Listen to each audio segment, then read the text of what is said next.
Hey folks, welcome. Yay. Beth on the left, Cathe on the right. Yay. Thanks, Cathe, for doing this. Always fun. Yeah, We're going to learn I about. I I always learn something new myself. Okay, we'll take that. We'll take that. Yep. You saw on the panel, sorry there was no music, technical difficulties that I can't explain, but you could read nonetheless. So, all those things on the deal. Remember now, Spring Hill, you can still get in on that. WeTalkFiber.com/Spring Hill, and that takes you to Cathe's site to get uh, the kits, and then Hmm. those little sample kits. What are they called? We talked The about them silk last Wednesday. samplings. Yes, the silk samplings. Yeah. Those at Cathe's site too. We talked about those last Wednesday. Had quite a discussion about those and how useful they are. So you can get those there. Then of course we have the Marion Lang, the Mary Jane Fry, Botany Bay, and Take Wing, all at Sassy Jack's. Sunday's guest Terry Bay, and next Wednesday Krista West will be with us from Avlia. We talked about the peacock embroidery, the ecclesiastical embroidery. I don't know why I had to hold my fingers up like this when I said peacock to indicate a size. I have no idea why that happened. Because it's a teeny tiny peacock. Yeah, that. Right. Yeah. So Krista is going to be here. She has a healthy little list of ecclesiastical motifs that she's embroidered in different altar cloths and vestments and so on. So she's going to talk about those, their origins, how they're put together, what they mean, and all those things. So that'll be next Wednesday with Krista West. That'll be fascinating. Um, Yeah, she's a wealth of knowledge. she is amazing, amazing, yes. So join us for that. And then the week after, we'll go to Sydney, Australia to see quilt art. Um, yeah, other than that, it's boring around here. So there we go. All right, Cathe, I'm gonna put your tabletop on the The other screen screen, on. and Okay. off you go. Okay. So Gary and I talked a bit about what might be another round of useful bits of information. I sort of think of these as sort of almost like needlework public service announcements. And I wanted to talk a bit about thread construction, deconstructing threads, how you take some of the threads apart, why you might not want to take some of the threads apart, and what to do with things like hand-dyed threads where you need to keep the color running the right direction, or what happens if you in fact don't want it to run the right direction. So one of the things I wanted to talk about first was we had mentioned in my first talk about the fact that threads are either S-twist or Z-twist.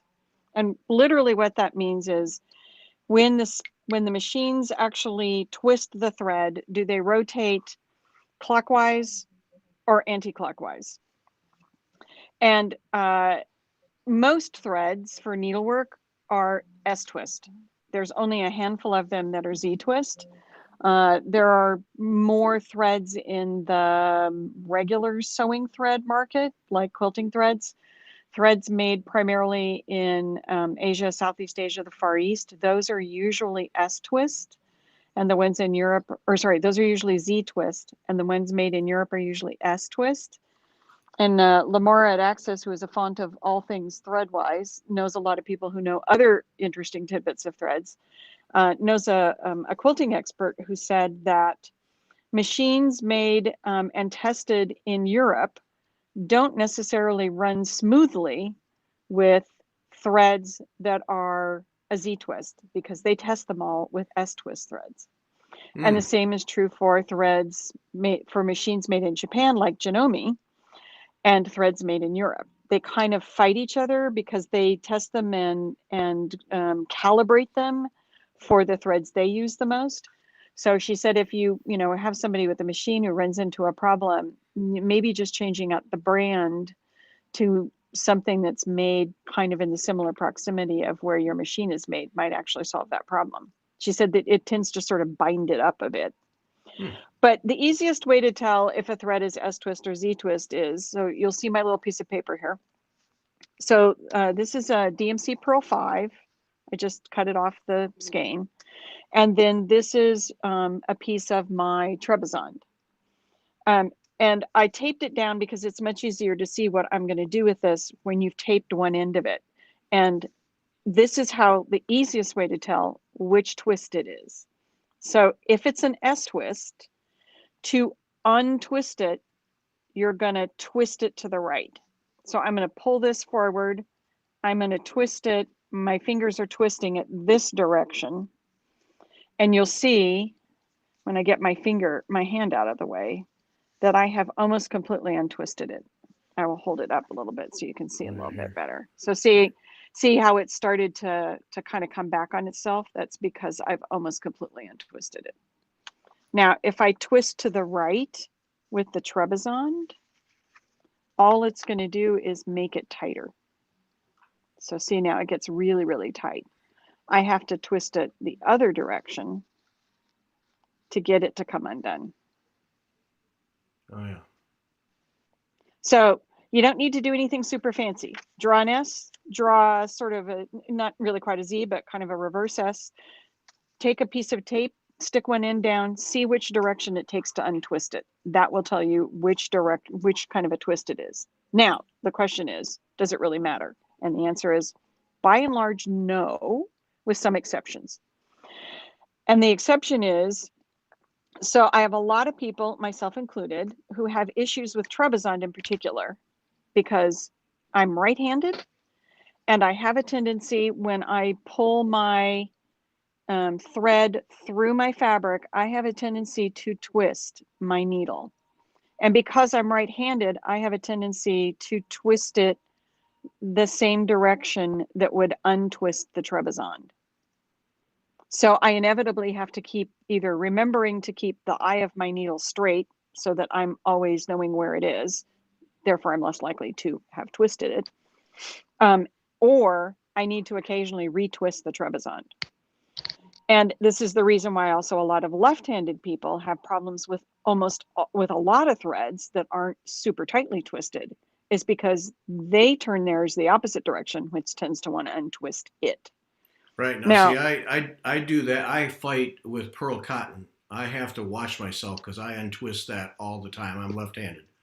And yes, and that's whatever I do, I'm untwisting it. So now that explains it.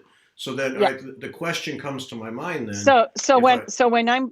If I do that with my left hand, then I tend to twist it this direction, and that means I'm gonna untwist the pearl 5. Yes. Yeah. So if I flip the thread around, doesn't make any difference. No, it wouldn't, would it? Spatial relations here. No, because it's correct.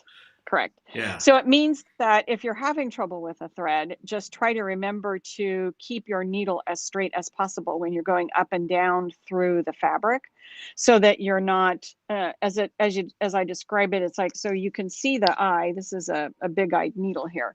So when you're going up and down in the fabric, try not to pull it down and twist it. Try to actually always eyeball that the eye is, that you can see the eye. It's kind of like how dancers get taught to, you never turn your head. You're always keeping your focus forward so that you don't end up making yourself dizzy. It's almost exactly the same thing. And then you're less likely to twist it. But if you find you're doing that, that's the reason why. And it's the reason why a lot of left-handed people have trouble with more threads than right-handed people have, because most of the threads are S-twist. So that's just sort of a general thing. But yeah, if you're not quite sure, just tape it down, see which direction it takes. So you can just, people can just screenshot this if they want, or they can always just send me an email and I can remind them of that. Now you can actually, you could in theory take apart pearl cotton. I've done it just to play with the construction, but not because I actually wanted to do anything with it.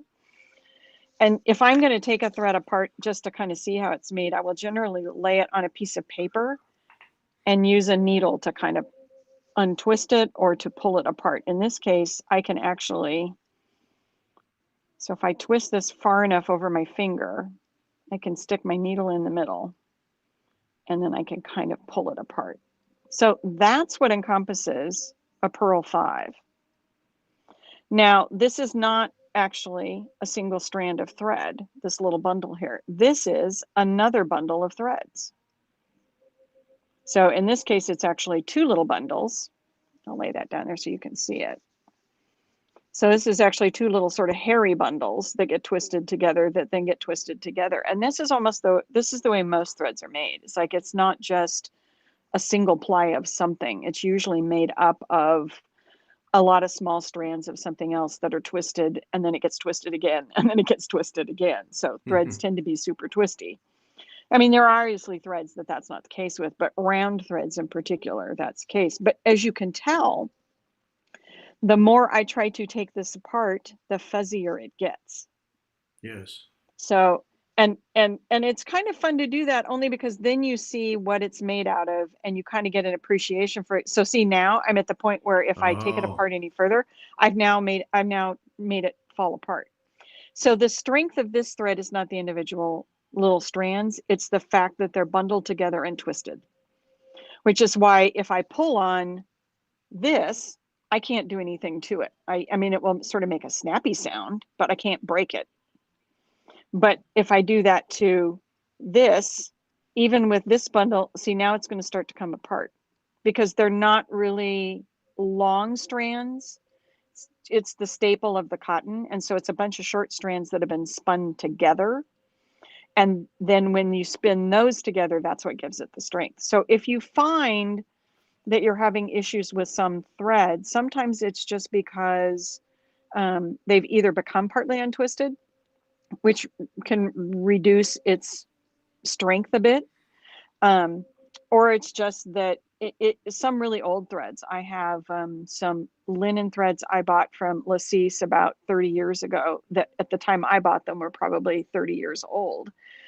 And they had dried out so much that I could literally take the skein and do this and it would snap because they dried out so much.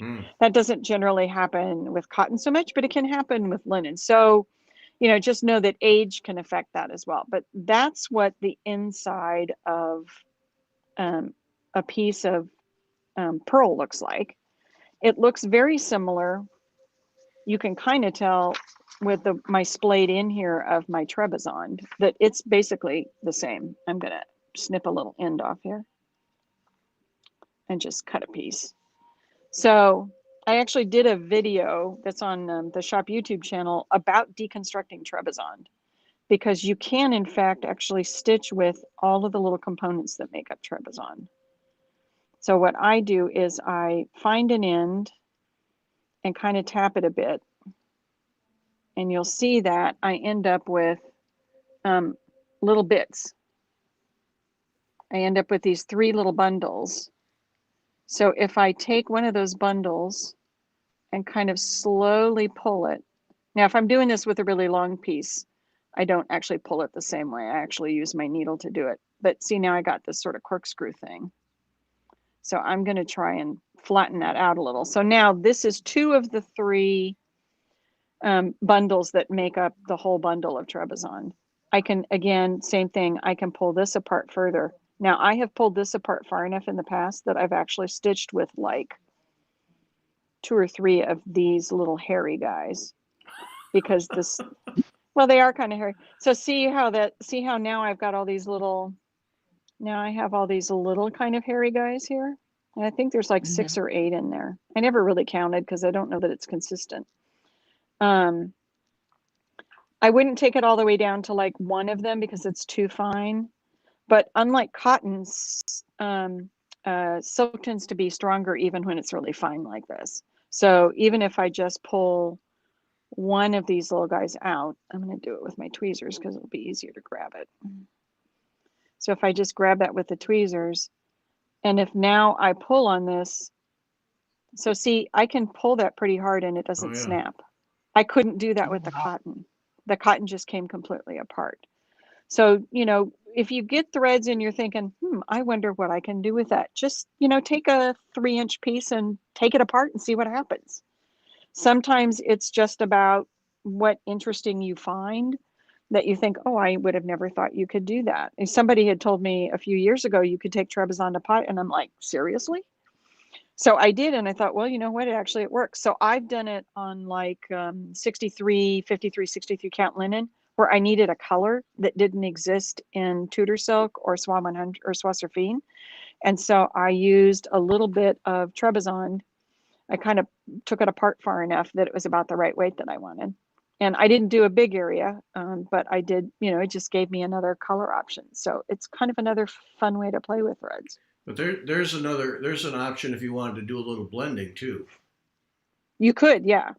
Yeah. Yeah, and in fact, that might be a later thing I'll do at a future one, is taking threads apart and putting them back together with other colors and retwisting them and making your own, because Mm. that's a thing. Mm. I mean, that is the Um, way a lot of threads were made, generations ago. People didn't, people kind of spun, and it wasn't just spinning, it was literally doing their own twisting. all right, Sandy. Did you have a Sandy has a question, Beth? question. Yes. Uh-huh.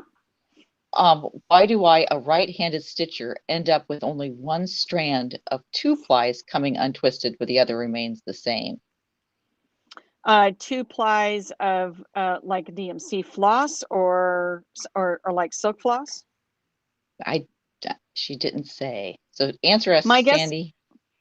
My guess would be that that's what she's asking about. And some of that is a function of the needle, because if you think about it, if you're using a small needle, they can't really both be occupying the same space at the bottom of the needle. They're usually not really quite next to each other. The needles are, unless you're using a fairly thick thread, the needles are not, or sorry, the threads are not really quite parallel. They're sort of parallel. And so what happens is as you pull it through the fabric, the slippage occurs at the base of the eye of the needle, and it will usually, one strand will slip more than the other. And there's not really a way to fix that, because that's just a function of the fact that you're not, you've got two things kind of laying more like this than laying like this. They're not really laying side by side. They're kind of slightly stacked. And so one of them will tend to slip more than the other. At least that's been my experience. And for me, it doesn't even matter what kind of thread it is. Wool, less so, because wool is like Velcro. And so it tends to grab onto itself. But the Mhm. slicker threads, particularly silk, will tend to slip a little bit differently just because of that. So if that didn't answer your question, Sandy, clarify and I will make another stab at it. Okay, so in the deconstructing phase, so a lot of people use metallics. This is Kreinik's blending filament. Now, this is really flat. So unlike the inside of a Kreinik braid, the braids are round. The components the braids are made out of are round. Kreinik's blending filament is actually flat. It's like just a super, super thin ribbon. And I'm not really a fan of it, in part because of the fact that it's flat. I find that it's, as you can tell here, way more wiry because of that. So I actually take one of the thicker versions. I started doing this mostly as a couching tool. So let's say I'm going to, and I've done a video on this as well, where I want to lay this down on something. I'm going to couch over the top of it. This is a number 32 braid. So this makes a really nice heavy couching thing. But I want it to look exactly the same. And even if I use the blending filament, it won't look exactly the same because its texture is slightly different. So what you do is you take however long, I don't usually do more than about 18 inches because trying to get it apart is a challenge. Same thing, tap the ends and you'll see all of the things that make up this core. And then what I will do is I will grab one of them and I will tease it out. And sometimes I have to do it with my fingers because sometimes it's easier to do that than, so you can see it's going to bunch up now.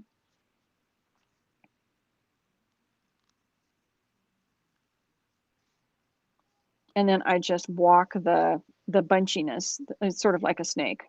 I just walk the bunchiness down. And it is still a little bit flat, but it's not near as flat as the blending filament is. And so it will be an exact match. Hmm. So, and you can also do that where, like, let's say you needed a slightly thinner thread. you have a number 8 and you need something a little bit thinner, you can actually take part of the strands out. You just want to be careful about doing them one at a time. So I wouldn't do, if you try to do 2 or 3 at a time, you won't be able to get them out. They just won't move. So I usually try to find an area where I can grab one. And then if I'm lucky, my tweezers will get it. And then I can do this and just kind of walk it all the way down. This is kind of like ruching a ribbon. Now you will sometimes get when you do this, sometimes you'll end up with, there's another little set of filaments in there to give it some strength. So you see this sort of little black thing in here. I probably won't be able to see it on the, but there's actually this really tight, this really thin black filament that's in there. That's part of what they add to give it strength.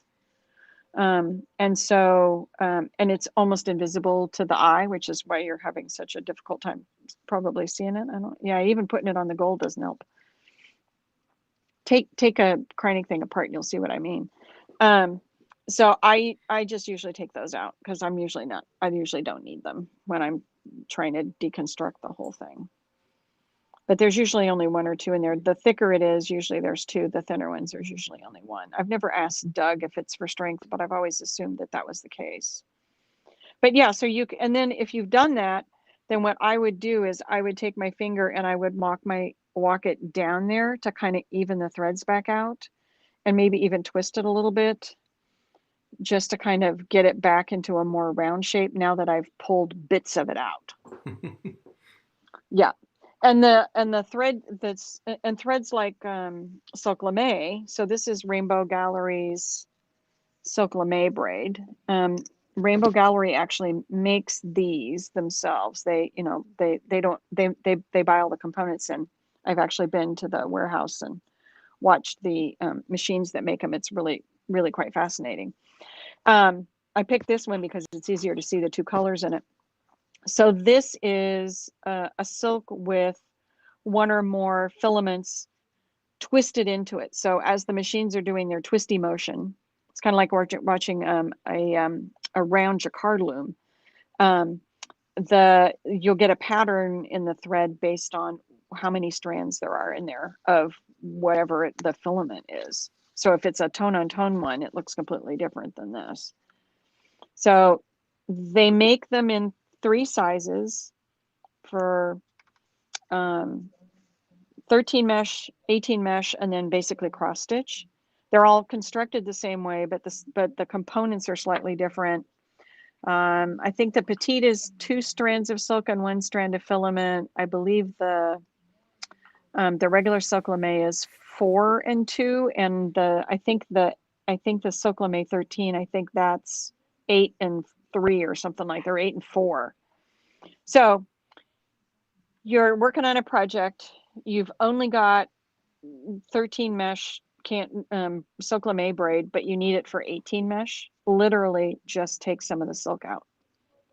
Grab 1 of the strands, pull it out, grab another one, pull it out. And then before I do more than 2, I do the same thing. I sort of stretch it and twist it to make sure I didn't either pull out too much or it didn't look kind of funky. Now, if I really want it to be not quite as gold, then I will also pull out 1 of the golds in this case, because I want it to be a little more balanced than it's going to be otherwise. But it's still sturdy and it's still strong. It will look slightly different than if it was made as the thinner thread, but it'll work in a pinch. And sometimes that's all you need. So, part of the Go ahead. How long of a piece do you cut then when you're deconstructing something? If you're not just for experimentation, but you're it. I never cut longer than about 18 to 20 inches, about 1/2 meter, because if I cut too much longer than that, it's hard for me to keep the control of it.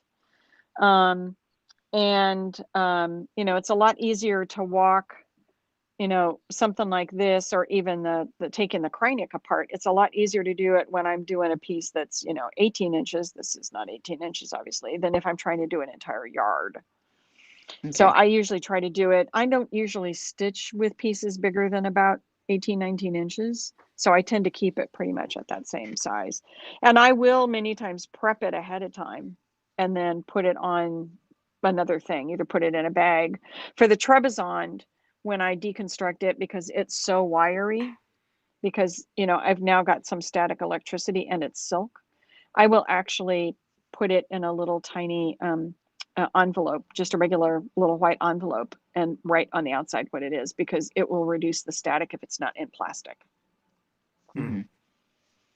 And sometimes that's what it's about. I mean, some days my hands, I mean, I'm, you know, I'm here in California. We don't really have humidity. What we think of as humidity is what other people think of as dry, unless you live in the Southwest. And so I don't generally have, so a lot of times I have really dry skin, and I will get a lot more static because of that. So that's one of the reasons why, if I've deconstructed something like the Trebizond, which is filament silk, that's actually the reason why it gets so, why it gets so floaty, is because of that. And so that can make an interesting problem. So Well, other okay. threads. That's Go ahead. interesting. That's interesting because the times I've stitched with silk mori, Krynics, the static just drives me nuts. So if I were to put that in a paper envelope and leave it, that would help reduce that then. Well, it's not so No? much that it reduces it long term. It's just more that if I stick it in plastic, I have a harder time getting it out. Actually, the thing you want to do that might help with that more is the thing I mentioned either last time, or the first time, about the vinegar solution to reset your pH, Oh, yes. because that actually can affect how flyaway the threads are when you're working with them. And I just put the mixture in a little spray bottle and keep it with my needlework tools. And I don't use it all the time. I just use it occasionally, because it's just really kind of more, for me, weather dependent. Sometimes it is thread dependent as well, but a lot of times it's more weather dependent. So, but yeah, I would say try that. Okay. That might help. So another thread that a lot of people think, are curious about how it's made, and why you wouldn't want to take it apart, is tapestry wool. So this is Appleton tapestry wool. It's pretty strong. If you untwist it, so it is also a Z-twist. It's made in England. So it's also a Z-twist. So if I untwist it all the way, you can see that there are three, let's see if I can set that down. There are three little bundles of wool that make up the core of it. And the nice thing about it is if you're untwisting it, and you let it go, it will actually go back to its normal shape. Wool has a really great memory. So to untwist it and get it to stay untwisted, you really do have to take it completely apart. So if you untwist this far enough to get a needle in there, and actually, so this is how I do them. I just stick a needle in and then kind of run it to the end, because then at least I can get it to not try to go back together again. So this is actually 4 bundles in here. There. So you can get it down to the point where you can see that there are 4 little hydras that are there. Now if you try to take this apart, you have to be really careful about how you pull it out. Remember I said wool is like Velcro? It will want to grab. If you look at it under a microscope, it actually does look a bit like Velcro. So if you're ever taking like this, or Gloriana's Lorikeet, which is a 9-strand Australian wool, so it is intended to come apart, but when you try to take them apart, you just have to be really careful about how you do it, because it will want to grab and stay. So you can take this apart. It's wool, so even though it's 1 strand, a quarter of what that strand was before, it's actually still quite strong. I would not try to take it farther down than this, because again, I think once you get it down to the point where it's too far down, I think you're going to end up compromising its strength. So I have a customer who's working on a piece that she's had for like, I don't know, 30 years. And she discovered that she doesn't have enough of the tapestry wool. And of course, the dye lots are nowhere near the same now. I mean, even within 5 years, that's the case. So she has actually taken some of it, untwisted it to this, twisted it with the new dye lot so that she can make a little bit of a transition between the old one and the new one in an area where it's not so noticeable, and have it work and not have to have switched to a different kind of thread or rip the whole thing out, which I thought was absolutely genius. So you can do that. You just, what you end up with when you're done with it doesn't look quite the same because you as a human cannot twist it quite as tight as a machine can. But if you anchor it on the back and then come up to the front and then keep twisting it with your hand as you pull the thread in through the fabric, you can make it work in a pinch. So you can do that. And one of the things you do when, this is sort of a side note, if you are having to cope with the fact that your dye lot has changed, either do the pixelated zipper effect, or pick an area where they don't actually touch if that's possible. So the pixelated zipper effect is, imagine a actually more like a checkerboard. So I've got, instead of a straight line, I don't want my color change to be on a straight line or even on a diagonal because it will be super noticeable. So if I've got 2 or 3 rows on either side, I'm going to leave stitches out in all of those rows randomly, and then go from the old color randomly into an empty space. And then all those little gaps I left, I will fill in with the new color. And so it's more like being pixelated, and it's less likely that your eyeball will see it. Particularly, I mean, you're going to see it if you're looking up close, but if you're standing 5 feet away from it, you might not ever notice that that happened to it. And if your friends are picking up your needlework and looking that closely, slap them. Yeah, They don't need to be looking. They don't need to be looking that close. Now, when you do that to the wool, because if I'm thinking now, say 35, 40 count linen. Yeah, you could use this. Yeah, that's strong enough that I could then have really a whole other set of threads that I could use. Yeah. So I've wrapped this around both my fingers and my thumb, and I'm pulling as hard as I can. And I'm going to be able to break it right about now. So I can break it, but to stitch with it, it should be fine. So that's another world of thread then. Yeah, yeah, and it's not quite as thin as some wools, even when you take it down, but it's a lot thinner than what you get for most kinds of wool. I've not taken, so this is the crewel weight wool. So I'm going to cut a piece of it and see what happens when I do it, because I've not actually pulled it apart before. You know, some of this is an experiment for me. So this is the crewel, which is a lot thinner. The finished product is a lot thinner.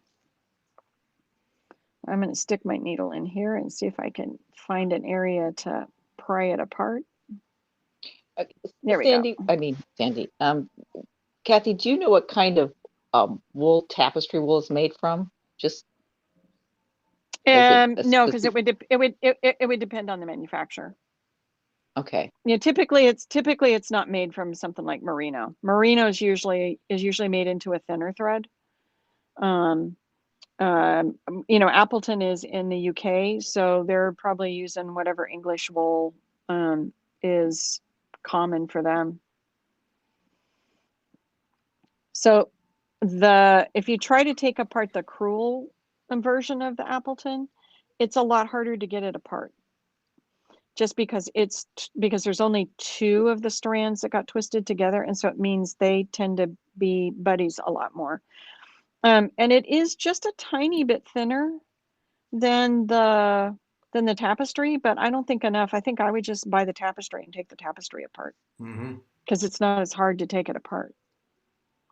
So yeah, that's an interesting idea. I hadn't even thought about that. You could use that as on a denser count linen and get a whole nother set of choices. It will be a little bit fuzzier because of the fact that you've taken it apart, and so some of those hairy bits are there, but it might, if you dampen it, I wouldn't put it in water. I would just dampen my fingers and maybe just dampen a bit and then kind of twist it a bit so that the water absorbs a bit. That might keep some of the hairiness down. But see, if I were going to do that on, say, a sampler or something, I would want You that want the hairy, hairiness. yeah, Yeah. that different Yeah. texture, yeah, yeah. Yeah. Yeah. Well, and I'm sure that a lot of the threads that exist now, in fact, some of them got created because somebody actually twisted something together as opposed to necessarily taking it apart and went, I Mhm. wonder what happens if I do that. So other threads you can take apart are things like, so this is another rainbow gallery thread. This is Capri, which is actually, this is polyester. I am not a polyester thread fan, but this is actually not awful to work with. And I say that because polyester is just never my favorite thing. It's a more dull thread, and I'm just not usually, I mean, I might be dull occasionally personally, but I'm not usually a big fan of really dull threads.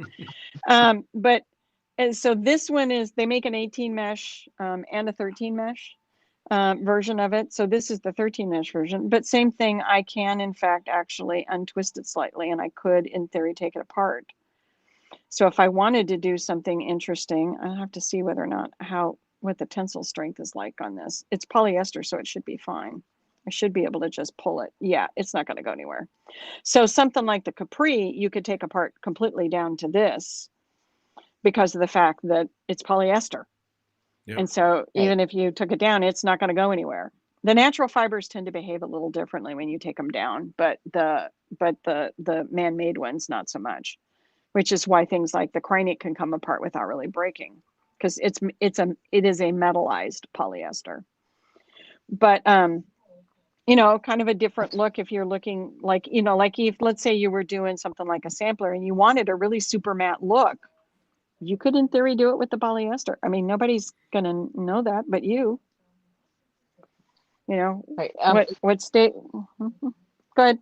Jo- Josie wanted to know, is it possible to use knitting yarn for needlepoint or cross stitch?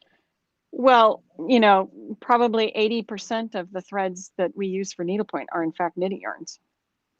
That's where they come from. They're not made for needlework. There's very few threads actually manufactured specific for needlework. Avera Soie manufactures Soie d'Alger, all of their threads specifically for haute couture and for needlework.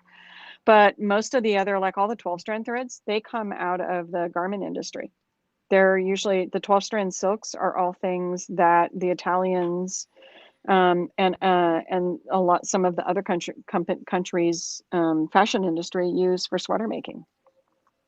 So yes, in a general sense, you would have to look at the construction of it to see whether or not taking it apart will give you the strength and the look that you're after. But I have done it with a couple of knitting yarns that I've bought that I went, I like that. I wonder if I can do that. The point here is feel free to experiment, because there's no reason why you can't try it. Worst case is it falls apart and you go, well, that was a really interesting failed experiment.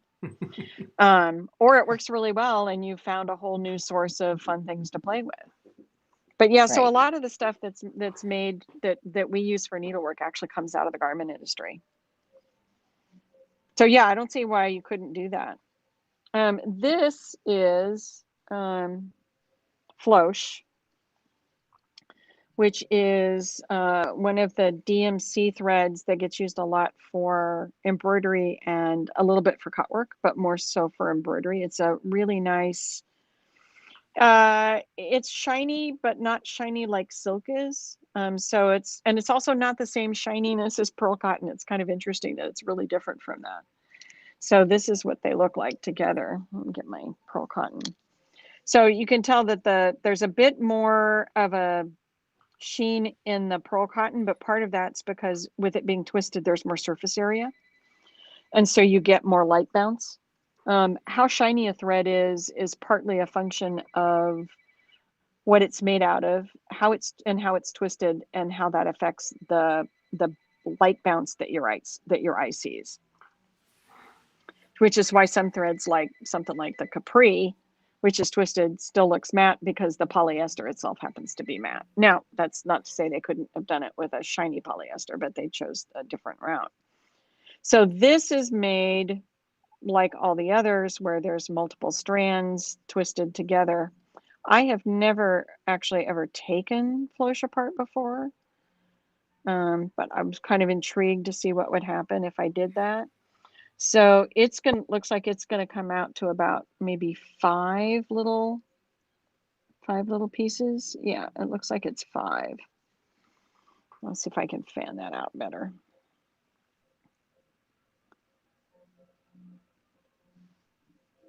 There we go. Okay. So you can see that it's actually the same thing. It's made up of a bunch of little pieces of stuff. So probably not good to do that on my hand where my hand is almost the same color. So you can see that there's a bunch of little bits there. So you could, same thing, take a pair of tweezers, or if you've got good hand strength, and pull it out. Now, I never, when I pull any thread apart, it doesn't matter what kind it is, I never do the zipper pull it apart. I always do this. I always pull it and pull it straight out from, usually I'll kind of lay it down and kind of pull it this way, because then I can control it. And I also then know where my top is, which will become important if you're doing something with threads like that are hand dyed and not a solid color. So this, because it's cotton, is going to come completely apart. So while you could take it apart, you probably wouldn't, because it wouldn't hold up to the stitching. So the test is, if you take a thread apart, just pull it ever so slightly. If it comes apart at that point, you're not going to be able to stitch with it because there's not going to be enough strength in it.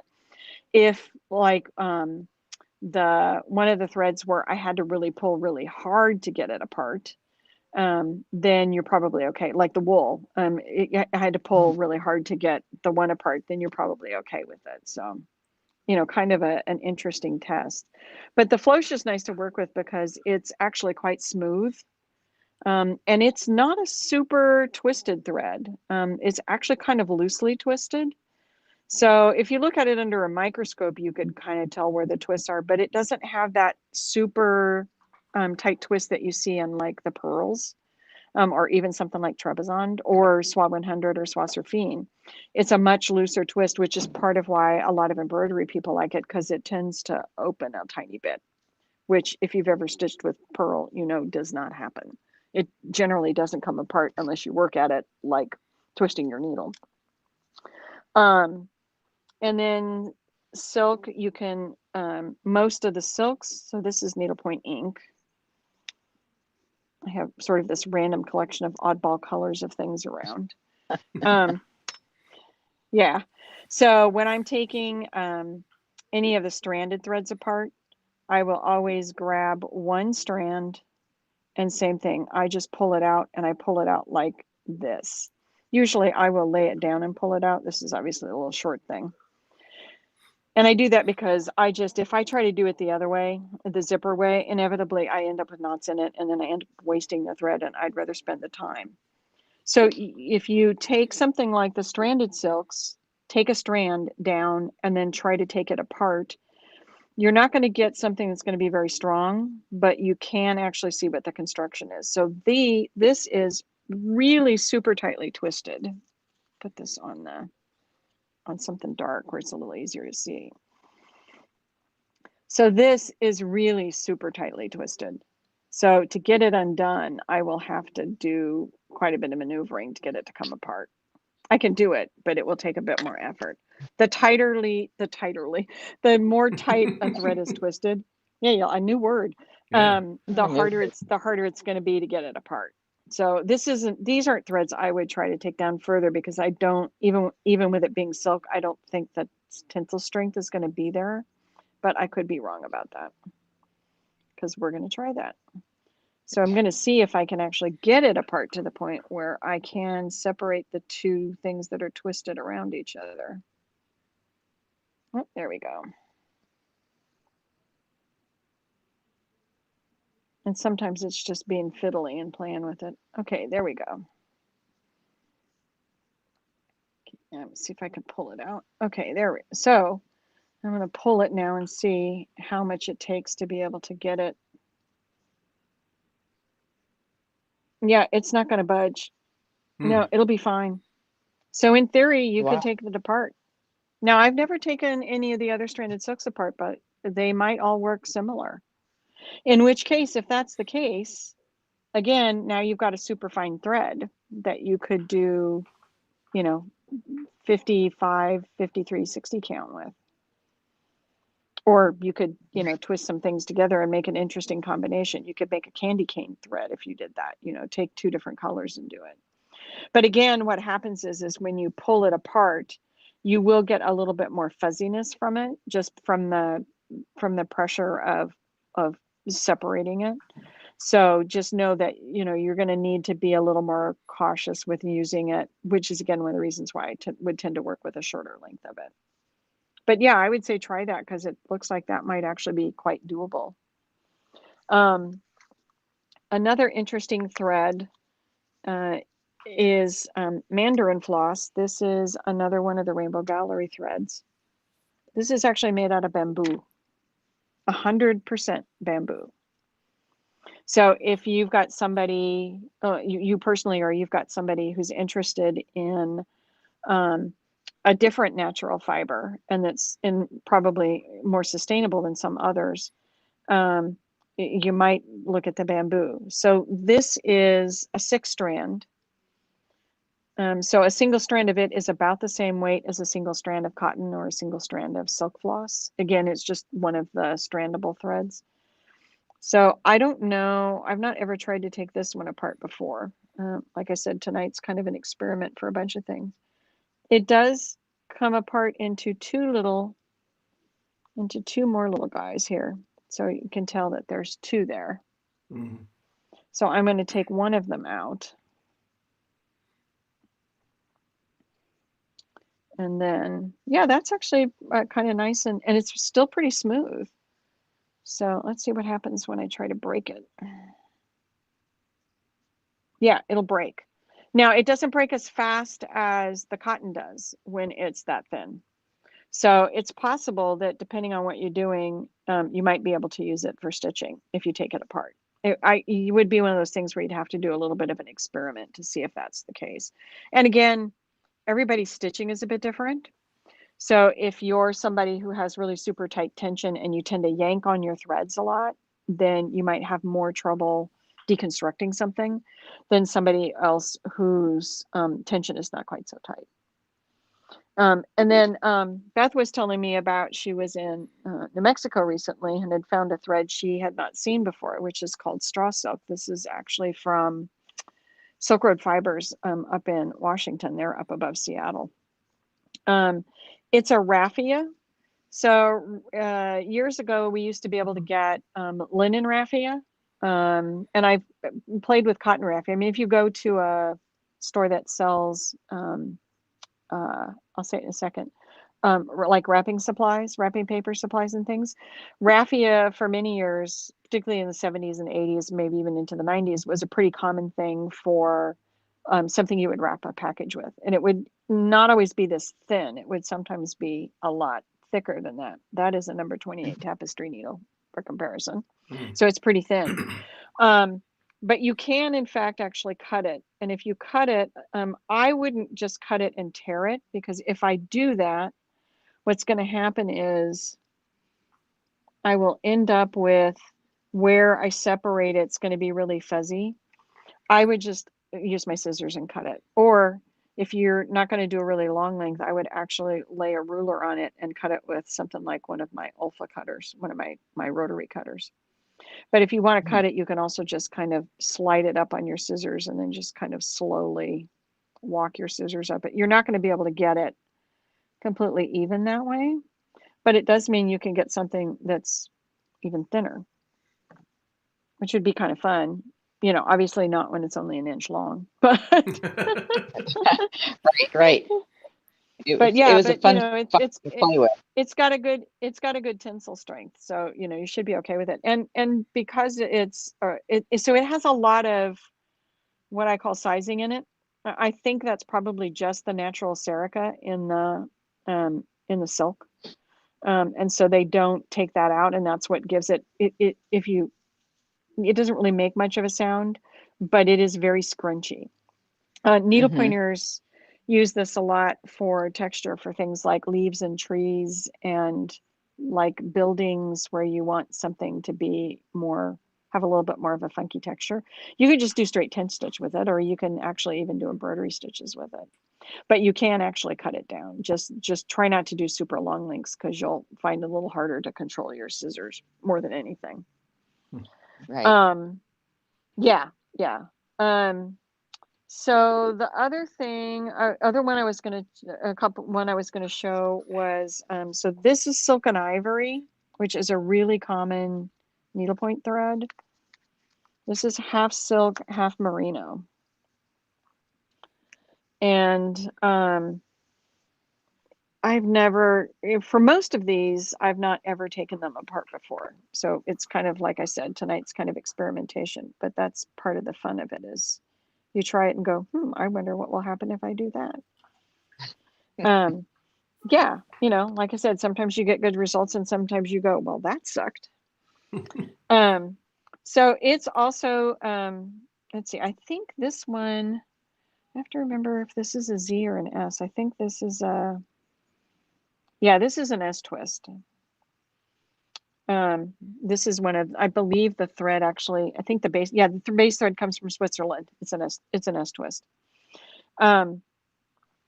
So it actually, if you take it apart, will come down to, I think it's 3 or 4 little bundles. Yeah, so this is 3. I will pull this apart a little bit more so you can see it. Sometimes I will do this separating with my tekobari, which I left at home. But so you can see what it'll come down to. It'll come down into that. So if I pull one of these out, it's actually still pretty smooth. And then let's see. So because there's silk in here, in theory, it should have a bit stronger tensile strength than if it were just the, yeah, I can't break it. I'm pulling as hard as I can and I can't break it. So you Cathe, could, I'm going to, what, like, let's say I wanted to use, could I use that strand on something like for 40 count linen? Or is it is that still too thick? This is still, well, no, for 40 count, it would probably be okay. For 40, for the 46 or 50, for the 55, it'd be too thick. So this is, let's compare it to SWA 100 because I brought that over just for comparison. I think it would be too thick for something like a 55 and above count because it's going to be about the same weight. So that's SWA, the red one is SWA 100. So it's about the weight of 2 strands of SWA 100. So over 2 on 40 count, it would probably work. It wouldn't work for over 1. And I think at 50 and above, it's probably going to be too chunky. But again, it would give you a different texture. Okay. Yeah. Spring Hill. Yep. Spring Hill and those little sheep. Yep. I know. Oh, I know. Yep. I'm sitting on. I'm absolutely fascinated because this is a whole other world within the threads, and that's what's going through my mind is exactly that kind of thing. Beth, geez, take some of these things and break them apart, and get effects in small little areas that you can't get otherwise. Right. Well, and also too that you get a different color range than you would otherwise, because every dyer, whether it's a hand dyer or commercial dyer, every dyer dyes different colors. So white between all of the brands are not the same. Black between all of the brands are not the same. Doesn't matter who it is, they're just not all the same. So you might find, oh gee, I have this thing of silk and ivory that I really like, but it's too thick. It's like, well, take it apart. It might actually work okay. Yeah. So yeah, kind of a different thing. And then, so that is half silk, half wool. This is Planet Earth, and this is actually 100% silk. So it's the same. It starts out the same weight as the silk and ivory does. So it's made for 18 mesh canvas. Well, between say 14 and 18 mesh. These kinds of threads tend to open a bit when you stitch with them. And this is unrelated to whether it's Z twist or S twist. It's just that Cotton will tend to keep its, and wool will both tend to keep their twist really, really well. Silk will tend to unfurl, as I call it, a bit, so that you can get better coverage sometimes with a silk thread than you can with a cotton-based thread because of that. So this is a little bit slubby, which is not uncommon in some of the thicker silk threads. But again, this is going to be one where, okay, let's see which twist this is. I believe this should be an S. Yeah, this is an S because it's also, I think, made in, I think their base thread is made, I think, in Switzerland as well. A lot of the heavier needlepoint threads come out of the mills in Switzerland. So this is interesting because see how now this is going to fan out into something that looks a little bit more like a like one of the I'll say it in a second, one of the filament silks. So see how fuzzy that's gotten? Mm-hmm. Yes. So I don't know whether that means this is actually made from a filament silk. It sure looks like it. I didn't realize that that was the case. I mean, when I run my finger across it, it kind of feels like it might be filament. Usually the giveaway for filament is the fact that when you fan it out like this, it flattens out into all its little disparate little fuzzy pieces, and that doesn't happen as much with the spun stuff. This, then you could take apart, but I don't think you would be able to take this apart beyond the 2, because even trying to get it apart here, I'm struggling with it. It really wants to hold on. So this might not be one that I would do. Well, that's because of the slubs in it. Mm-hmm. It's not so much the twist, it's because you can kind of see the little hairy bits there. So you can see where I've got these little blue, almost like it's a web. That's from the slubs in the thread. Mm-hmm. So this is, and that's also usually a giveaway that this thread comes from the garment industry. Because that's pretty common in a lot of the threads they make for things like sweaters. So I would not probably try to take this down any further because I think it would get way too fuzzy. But it would give you another interesting texture if you found, again, a color that you fell in love with that doesn't exist in something else. And you're like, well, okay, I can make that work.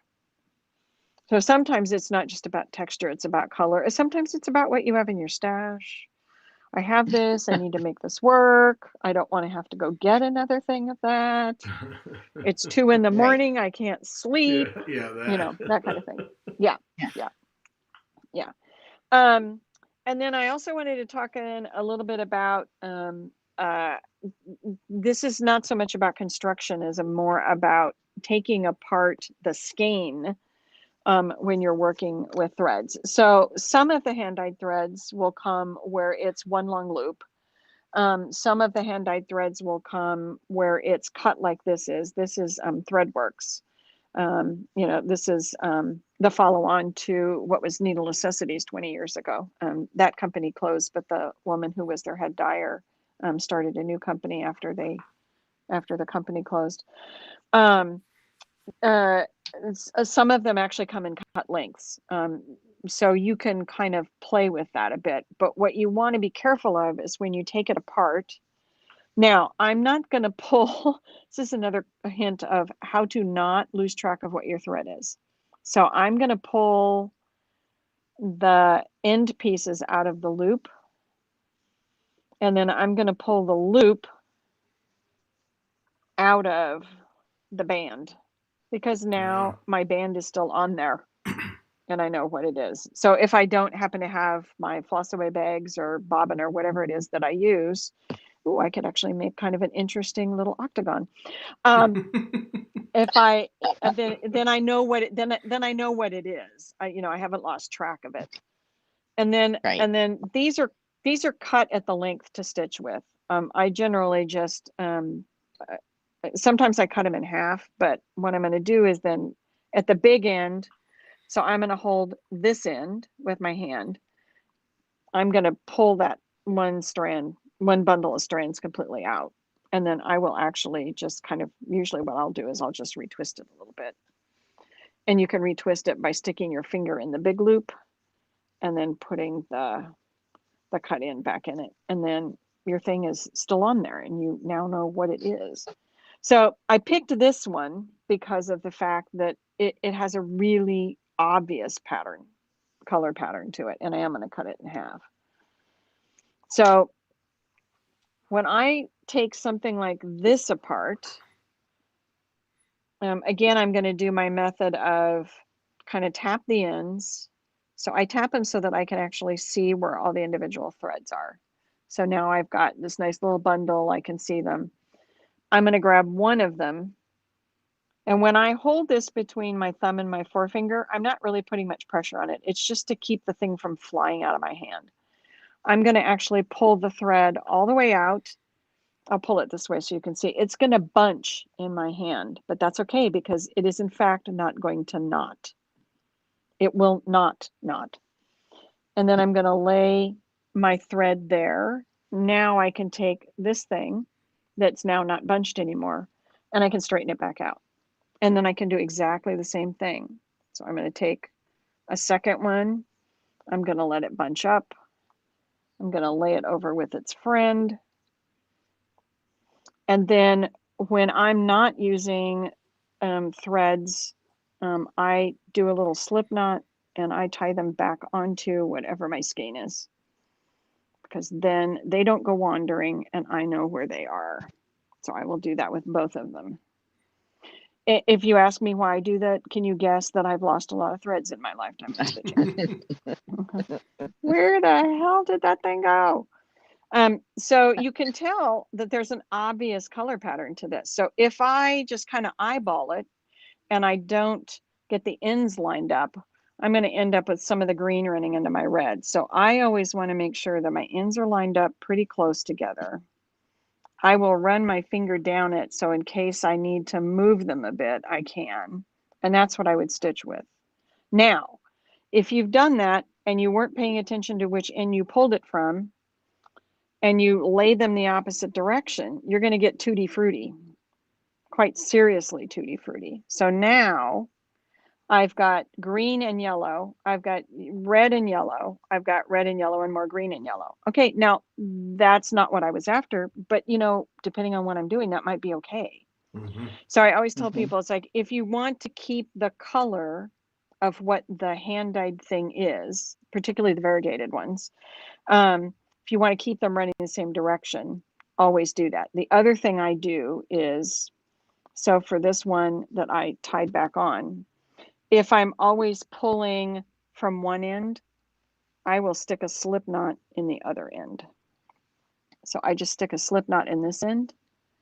That way I know when I go to use it the next time, this was the end I was pulling it from. And I would say 90% of the time, it doesn't really matter. In a future one, I'll go over this in a bit more depth, which is how to do color sequencing. So let's say I've got a pattern that's got a repeat in 4 corners and I have a thread that I can do that with. It's a 12-strand thread. I only need 2 strands. I have enough to be able to do that. I want to make sure that if I want them to be exact repeats of each other, that I only pull from the same end and that I start with my thread the same part in the needle and how much is buried underneath exactly the same. I've been known to, when I'm doing color sequencing, actually bury part of the thread I'm stitching with in the back for a while because I was slightly off where I started and I need to sequence it back up. And rather than cut it and start over, I just kind of run under 3 or 4 stitches and come back. That will be a whole other lesson. That's a whole other discussion. So it's harder to do the color sequencing with the 6 strands because a lot of times, unless it's just a 2-way color repeat, but if you want your colors to be identical, then you just need to keep track of which end you started from, how far, like if I'm coming up into my fabric, this right at this point of the green, that I do that for all of them. And I've been known to actually just write myself notes. And sometimes I actually won't finish an entire motif because I want to start the other ones at the same time so that I can get them all going and then kind of stitch Right. through all 4 of them or the 2 of them so that I'm less likely, if I do it and come back to it 6 months later, I am never going to get them to match identically. My tension will have changed ever so slightly, or something will have changed, and it just makes it a little bit more of a challenge to do that. So, yeah. Anyway, that was my things for tonight. Excellent. Wow. So Thank did you, anybody Cathe. else have any questions? Let me see. Did I miss any? I don't think so. Okay. I think we got it. Yeah, so I would say take some of the threads that you've got, deconstruct them, kind of see whether or not they become something interesting for some other thing for you. Deconstruct them so you know what they're actually made out of, you know, how they're made, what it looks like. And then Right. whether or not it's something that looks like, oh, gee, I bet I could use that for, I never thought about that. Because you might find a different use for a thread that's even something that's in your stash that you go, I would have never thought of using that by taking it apart.